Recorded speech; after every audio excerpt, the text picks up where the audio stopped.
इसको कि motion of a particle around a circular track on its own axis. अब जैसे मान लो मेरे पास में एक ये काम करते हैं, ये मेरे पास एक सिलेंडर है, ठीक है, और ये सिलेंडर का एक्सिस है। अगर मैं इसको इसी एक्सिस पे घुमाऊं तो ये रोटेशन होगा। और अगर मान लो मैंने यहां कोई एक्सिस रखी और इसको इस तरीके से एक सर्कुलर ट्रैक में घुमाया तो ये सर्कुलर मोशन होगा, ठीक है। सर्कुलर मोशन में क्या होता है, आपका जो ट्रैक से जो मोशन हो रहा है, ठीक है, वो बाहर कोई एक्सिस सेटल्ड है एक बड़े सर्कल के रेडियस पे, ठीक है, आप उस सर्कल पे ट्रैवल कर रहे हो, तो वो सर्कुलर मोशन है। आप खुद से अपने एक्सिस पे नहीं रोटेट कर रहे हो। जैसे अगर सन अर्थ अर्थ अगर सन के अराउंड सराउंडिंग में ट्रेवल कर रही है तो वो आपका सर्कुलर मोशन है, राइट। लेकिन अगर सन अपनी एक्सिस पे, सॉरी, अर्थ अगर अपनी एक्सिस पे घूम रही है, ठीक है, तो वो उसका रोटेशन है, ठीक है। तो रोटेशन के कारण हमें क्या मिलता है, दिन और रात मिलती है, ठीक है। और सर्कुलर मोशन के कारण क्या मिलता है, हमें सीजनल चेंजेस मिलते हैं। तो अगर हम लोग यहाँ पे देखें, ग्रेविटेशन वाला पार्ट अगर हम छोड़ दें तो समझना चाहें तो अपनी एक्सिस पे ही वो रोटेट करें, ठीक है। तो हम उसे क्या बोलेंगे कि ये आपका क्या है, रोटेशन। अब रोटेशन में, रोटेशन कब होगा कैसे होगा हमें ये समझना पड़ेगा, ठीक है। लेकिन उससे पहले हम कुछ नॉर्मल काइनामेटिक्स की चीजें समझें, ठीक है, किसको हम लोग बोलेंगे, रोटेशनल काइनामेटिक्स। रोटेशनल काइनामेटिक्स, ठीक है।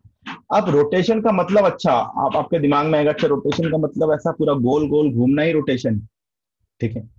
नहीं, जैसे आप मान लो किसी चीज से आप चल रहे हो, चलते चलते आप टकरा गए, टकरा के आप गिर रहे हो, वो भी रोटेशन है। जैसे मान लो मैंने यहाँ पे एक लकड़ी की स्टिक रखी ग्राउंड के ऊपर, ठीक है, और जैसे ही मैं रखूंगा आपको पता है ये लुढ़क के नीचे गिर जाएगी। ये लुढ़क के नीचे गिरने का जो जो मोशन होगा ये भी रोटेशन है, पार्ट ऑफ रोटेशन है, ठीक है। तो रोटेशन का मत क्यों, क्योंकि एक्सिस कहाँ पे, यही है ना, बॉडी के अंदर ही तो एक्सिस जा रही है, देखो इस एक्सिस के अबाउट ये मूव करेगा। तो सबसे पहली चीज जो होती है हमें पहचाननी होती है वो क्या होता है, एक्सिस ऑफ रोटेशन, कि किस एक्सिस के अबाउट ये रोटेट कर रहा है, ठीक है। तो आप इसको ऐसा हमने यहाँ लिख ही लेते हैं कि first identification of axis of rotation, ठीक है, किस एक्सिस के अबाउट वो रोटेट करेगा, सबसे पहला काम यही होता है हमारा। बिना रोटेशनल एक्सिस के रोटेशन आप डिफाइन ही नहीं कर सकते। बिना रोटेशनल एक्सिस के हम लोग रोटेशन डिफाइन ही नहीं कर सकते, ठीक है। तो रोटेशनल एक्सिस डिफाइन करना हमारा सबसे जरूरी काम होता है, ठीक है। रोटेशनल एक्सिस डिफाइन करना हमारा सबसे जरूरी काम होता है, ठीक है। अब रोटेशनल काइनेमेटिक्स की बात करें तो अगर हम इसे घुमाएंगे तो डेफिनेटली हम किसी ओमेगा से घुमाएंगे, ठीक है। तो हम ये बोल सकते हैं कि axis will have angular velocity, ठीक है, ओमेगा। सेकंड चीज हम लोग क्या बोल सकते हैं कि अभी अगर एंगुलर वेलोसिटी है, हो सकता है धीरे घूमे तेज घूमे, ठीक है, तो axis will have angular acceleration, alpha, ठीक है। थर्ड पार्ट आपका क्या हो जाएगा, आज में एंगुलर एक्सेलरेशन भी होगा, एंगुलर वेलोसिटी भी होगी, ठीक है। तो अगर हम इसको अब आइडेंटिफाई करें सिर्फ रोटेशन के केस को, तो देखो इक्वेशन ऑफ रोटेशनल काइनामेटिक्स, इसमें कुछ इक्वेशन बन जाएंगी, क्या बन जाएंगी, ये मैं आपको लीनियर काइनामेटिक्स से आपको बता देता हूं। ट्रांसलेशनल काइनामेटिक्स, ट्रांसलेशनल काइनामेटिक्स मतलब जो हम लोग नॉर्मल अपना मोशन इन 1D पढ़ते हैं, ठीक है। और आपका हो जाएगा रोटेशनल काइनामेटिक्स। मैं कंपैरिजन के साथ में आपको इक्वेशन लिखवा दे रहा हूँ, इस इक्वेशन के ऊपर हम लोग क्वेश्चंस भी करेंगे, राइट। तो हम आपने क्या पढ़ा है, पहला equation v is equal to u plus a t. तो यहाँ पे क्या हो जाएगा, पहला equation omega is equal to omega naught plus alpha t. आपने दूसरा इक्वेशन क्या पढ़ा है, s is equal to u t plus half a t square. तो यहाँ पे दूसरा इक्वेशन आपका क्या हो जाएगा, s को आप क्या लिखोगे, थीटा होता है एंगुलर डिस्प्लेसमेंट, u मतलब omega naught, t plus half, a की जगह अल्फा आ जाएगा, अल्फा टी स्क्वायर। तीसरा इक्वेशन ऑफ मोशन क्या हो जाएगा आपका, थीटा हो गया omega, sorry, v square is equal to u, u square plus 2 AS, है ना? मैं अच्छे से लिख दे रहा हूँ दोबारा। V square is equal to u square plus 2 AS, और यहाँ आपका क्या हो जाएगा, omega square is equal to omega naught square 2 alpha into theta. ठीक है, तो इसको हम लोग बोलते हैं इक्वेशन ऑफ रोटेशनल काइनेमेटिक्स। अभी तक देखो हमारे लिए अल्फा की इंपॉर्टेंस नहीं थी। जब मैंने आपको सर्कुलर मोशन पढ़ाया तो मैंने आपको बोला बेटा ये यूनिफॉर्म सर्कुलर मोशन है, ओमेगा को मत चेंज करो। बुरी नहीं है कि हर मोशन यूनिफॉर्म सर्कुलर मोशन हो, लेकिन हम जो स्टडी करेंगे वो यूनिफॉर्म सर्कुलर मोशन की ही करेंगे। ठीक है, क्योंकि बाकी की स्टडी की हमें जरूरत पड़ती नहीं। लेकिन जैसे ही आप रोटेशन पे आओगे तो रोटेशन हमेशा यूनिफॉर्म होगा जरूरी नहीं, इसलिए यहाँ पे हमको अल्फा की जरूरत पड़ती है। ठीक है, तो रोटेशन का मतलब क्या है, अपनी एक्सिस के अबाउट में घूमते रहना, वो रोटेशन। ठीक है, और सर्कुलर मोशन का मतलब क्या है कि भाई हम किसी एक बाहर, एक अपने बॉडी के बाहर एक एक्सिस को फिक्स रखा है, और उस एक्सिस के अबाउट उसको अगर हम रोटेट करें, रिवॉल्व करना बोलते हैं उसको, रोटेट वर्ड गलत होता है, रिवॉल्व करना बोलते हैं, तो वो क्या हो जाएगा, रिवॉल्यूशन जो होगा आपका वो सर्कुलर मोशन। तो ये दोनों का बेसिक डिफरेंस। ठीक है, तो रोटेशन इसलिए ज्यादा कॉम्प्लिकेटेड हो जाता है क्योंकि रोटेशन का जितना भी पार्ट है वो आपके बॉडी के अंदर आएगा, तो हर एक चीज आपकी बदलेगी। फोर्स की चीजें बदल जाएंगी, थोड़ा सा फोर्स का हमारा विजन बदल जाएगा, मास का विजन बदल जाएगा, मास भी जो है हम थोड़ा अलग टाइप से ट्रीट करेंगे। राइट, और इसको मैं अभी आपको आगे आपको सारे एग्जांपल्स दे करके बताऊंगा। ठीक है, तो इतना पार्ट हमें क्लियर हो रहा है, इस पार्ट को प्लीज आप नोट करते जाओ। Now we will see concept of omega. Omega हम कैसे कैलकुलेट करेंगे? ठीक है, ओमेगा हम कैसे कैलकुलेट करेंगे? अब मेरे को अगर कोई चीज रोटेट कर रही है तो डेफिनेटली अब यहां पे ना, इन रोटेशन शेप ऑफ ऑब्जेक्ट,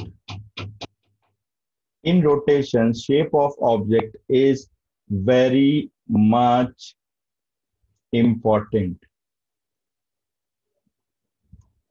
ठीक है, ये एक $1,000,000 थ्योरी है, ध्यान रखना। अभी तक क्या था, देखो हम लोग जब तक work power energy, even collision कर रहे हैं, हम किसी भी मास के शेप की बात नहीं कर रहे थे।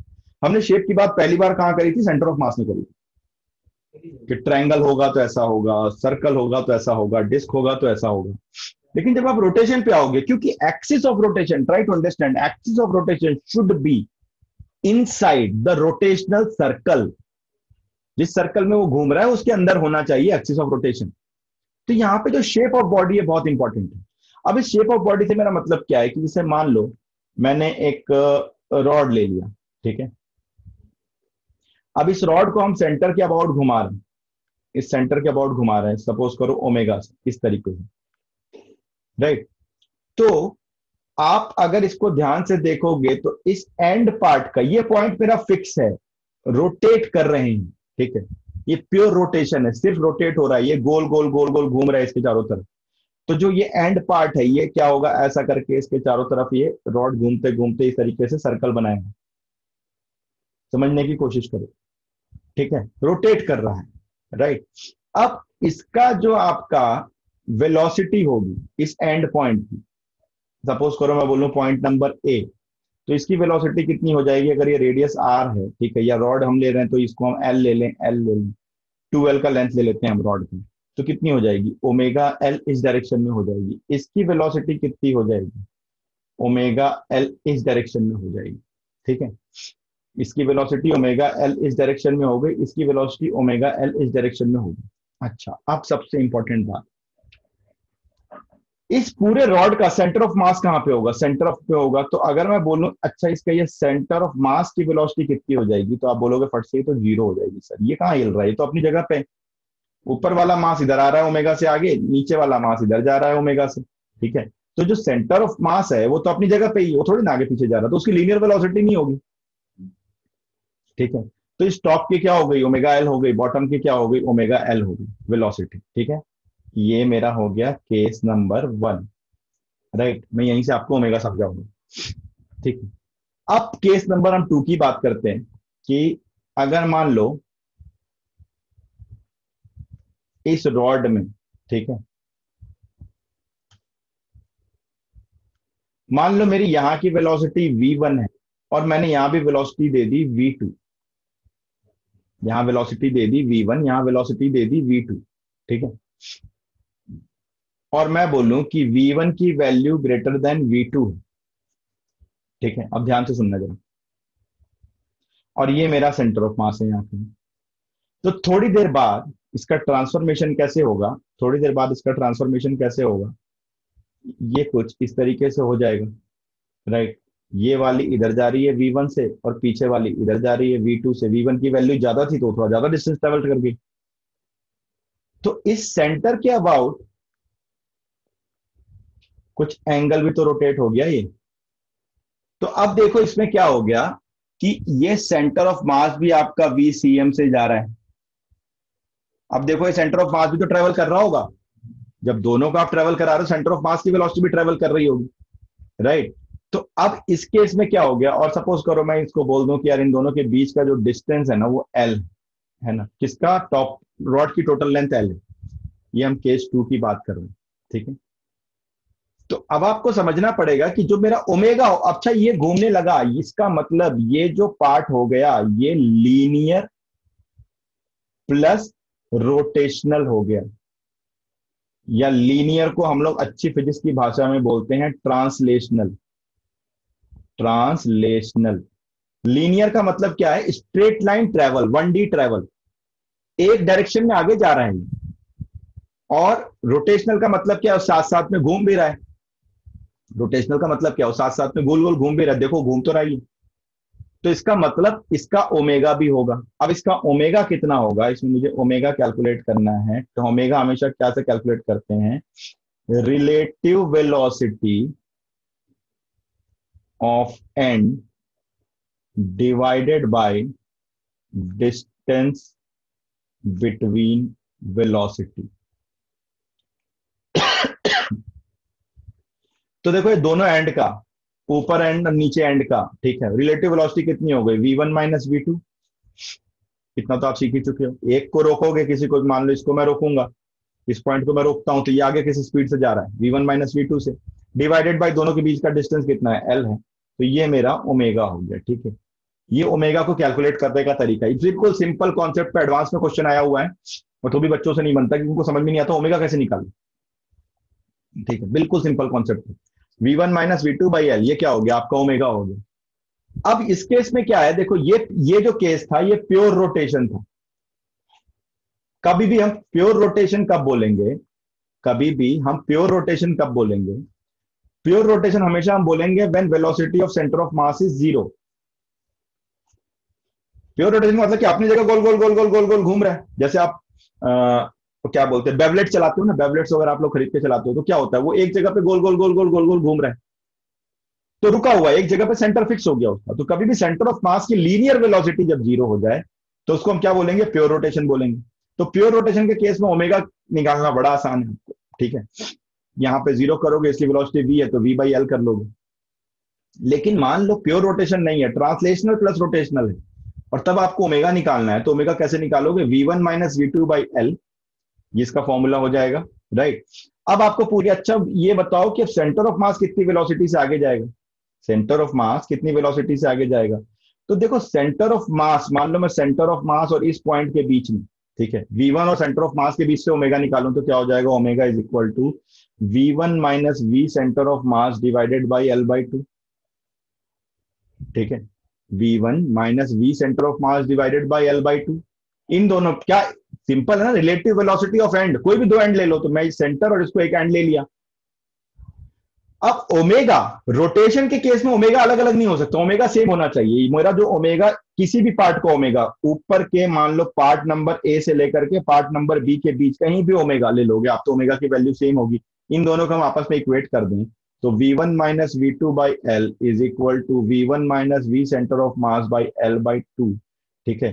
तो क्या हो जाएगा, देखो एल से एल कैंसिल हो गया, और ये आ जाएगा v1 minus v2 by two is equal to v1 minus vcm, right. तो इसको अगर तुम करोगे तो यहां से तुमको velocity of centre of mass क्या मिल गया, v1 plus v2 by two, ठीक है। तो सॉल्व करके आप देख लेंगे। तो इस तरीके से हम लोग सेंटर ऑफ मास की वेलोसिटी निकाल सकते हैं। मैं काइनेमेटिक्स सिखा रहा हूं अभी तक, ना तो मैं मास की बात कर रहा हूं ना कुछ कर रहा हूं, सिंपल वेलोसिटी, लैंड डिस्टेंस, हम इनकी बात कर रहे हैं, सिर्फ काइनेमेटिक्स की बात कर रहे हैं, राइट। तो काइनेमेटिक्स में इस तरीके से हम लोग क्या करेंगे, रोटेशन को डिफाइन करेंगे, ठीक है। So is that clear?